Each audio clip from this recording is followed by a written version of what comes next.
महाभारत में कौन किसका अवतार था? जानिए उनका पूर्व जन्म। भारत का प्राचीन इतिहास ग्रंथ महाभारत कई रहस्यों से भरा हुआ है।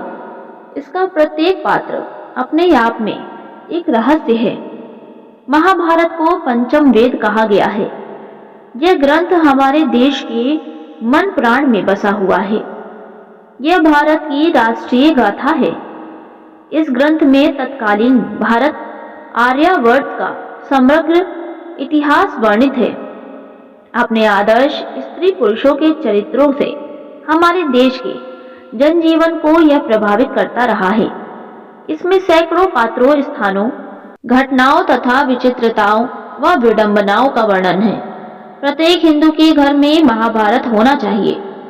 महाभारत में जितने भी प्रमुख पात्र थे वे सभी देवता, गंधर्व, यक्ष, रुद्र, वसु, अप्सरा, राक्षस तथा ऋषियों के अंशावतार थे। उनमें से शायद ही कोई सामान्य पुरुष रहा होगा। महाभारत के आदि पर्व में इसका विस्तृत वर्णन किया गया है। आइए जानते हैं कि कौन किसका अवतार था।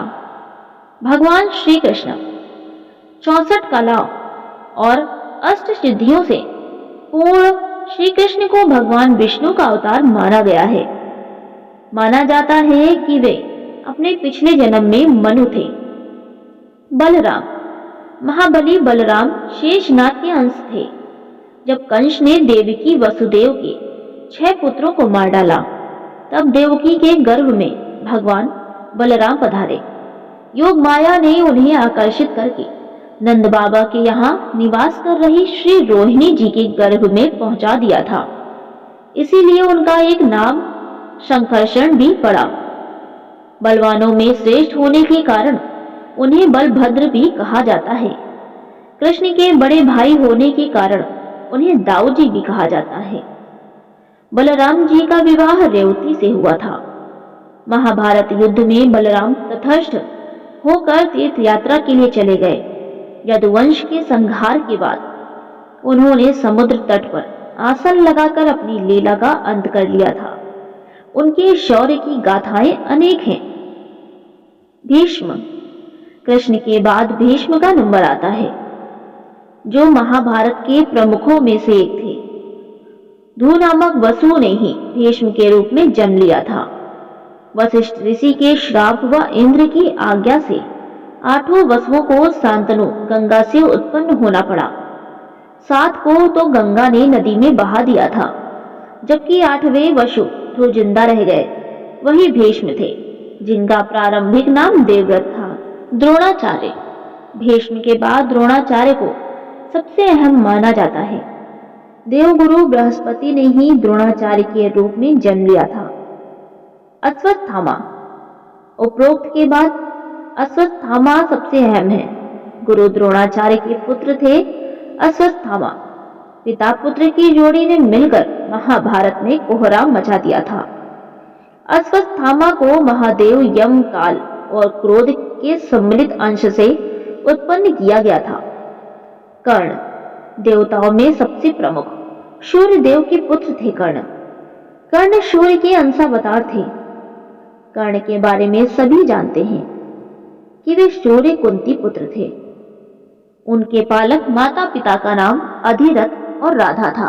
उनके गुरु परशुराम और मित्र दुर्योधन थे। हस्तिनापुर में ही कर्ण का लालन पालन हुआ। उन्होंने अंग देश के राज सिंहासन का भार संभाला था। जरासंध को हराने के कारण उनको चंपा नगरी का राजा बना दिया गया था। दुर्योधन, दुर्योधन कलयुग का तथा उनके 100 भाई पुलस्त्य वंश के राक्षस के अंश थे। दुर्योधन हस्तिनापुर के महाराज धृतराष्ट्र और गांधारी के 100 पुत्रों में सबसे बड़ा पुत्र था। वेद व्यास के वरदान से ही गांधारी के 100 पुत्रों का जन्म हुआ था। दुर्योधन के असंख्य कृत्य के कारण अनंतो गत्वा कौरव और पांडवों में युद्ध आरंभ हो गया। दुर्योधन गदा युद्ध में पारंगत था और श्री कृष्ण के बड़े भाई बलराम का शिष्य था। दुर्योधन ने कर्ण को अपना मित्र बनाया था। गांधारी द्वारा देखे जाने से उसका शरीर ब्रज के समान हो गया था। लेकिन कृष्ण के छल के कारण उसके गुप्तांग का स्थान कठोर नहीं हो पाया था, जिसके चलते महाभारत युद्ध में भीम ने दुर्योधन को उसकी जंघा से पकड़कर उसके 2 फाड़ कर दिए थे और इस तरह दुर्योधन मारा गया। अर्जुन, इनके धर्मपिता पांडु थे, लेकिन असल में वे इंद्र कुंती के पुत्र थे। देवराज इंद्र ने अर्जुन को बचाने के लिए कर्ण की कवच और कुंडल उनसे छल द्वारा छीन लिए थे। देवराज इंद्र एक ब्राह्मण के वेश में पहुंच गए कर्ण के द्वार और उनसे दान मांग लिया। भीम को पवन पुत्र कहा जाता है। हनुमान जी भी पवन पुत्र ही थे। कहते हैं कि भीम में 10,000 हाथियों का बल था। भीम ने बलराम से गदा युद्ध सीखा था। भीम ने ही दुर्योधन और दुशासन सहित गांधारी के 100 पुत्रों को मारा था। द्रौपदी के अलावा भीम की पत्नी का नाम हिडिंबा था, जिससे भीम को परमवीर पुत्र घटोत्कच पैदा हुए थे। घटोत्कच ने ही इंद्र द्वारा कर्ण को दी गई अमोघ शक्ति को अपने ऊपर चलवाकर अर्जुन के प्राणों की रक्षा की थी। युधिष्ठिर धर्मराज कुंती के पुत्र थे।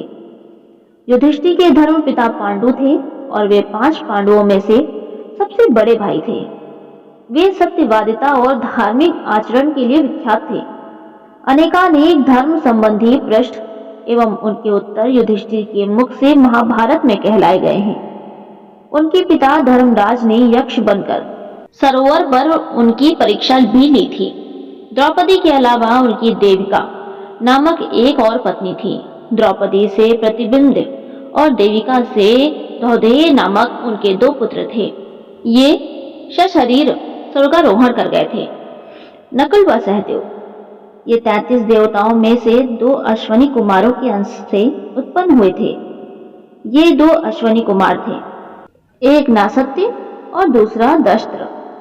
सहदेव त्रिकालदर्शी था। उसने महाभारत युद्ध के होने और उसके परिणाम की घटनाओं को पहले ही जान लिया था, लेकिन श्री कृष्ण ने उसे इस घटना को किसी को भी बताने से इनकार कर दिया था। कृपाचार्य, रुद्र के एक गण ने कृपाचार्य के रूप में अवतार लिया था। शकुनी, द्वापर युग के अंश से शकुनी का जन्म हुआ था। धृतराष्ट्र और पांडु, अरिष्टा के पुत्र हंस नामक गंधर्व धृतराष्ट्र तथा उसका छोटा भाई पांडु के रूप में जन्मे। विदुर, शौर्य के अंश धर्म ही विदुर के नाम से प्रसिद्ध हुए। कुंती माद्री, कुंती और माद्री के रूप में सिद्धि और घृतिका का जन्म हुआ था। गांधारी, मति का जन्म राजा शुबल की पुत्री गांधारी के रूप में हुआ था। रुक्मणी द्रौपदी, राजा भीष्मक की पुत्री रुक्मणी के रूप में लक्ष्मी जी व द्रौपदी के रूप में इंद्राणी उत्पन्न हुई थी। अन्य, अभिमन्यु चंद्रमा के पुत्र वर्चा का अंश था। मरुदगण के अंश से सत्यायिकी, द्रुपद, कृतवर्मा व विराट का जन्म हुआ था। अग्नि के अंश से धृष्टद्युम्न व राक्षस के अंश से शिखंडी का जन्म हुआ था। विश्व देवगण द्रौपदी के 5 पुत्र प्रतिविंध्य, सुतसोम, शुतकीर्ति, शतानीक और शुद्धशेव के रूप में पैदा हुए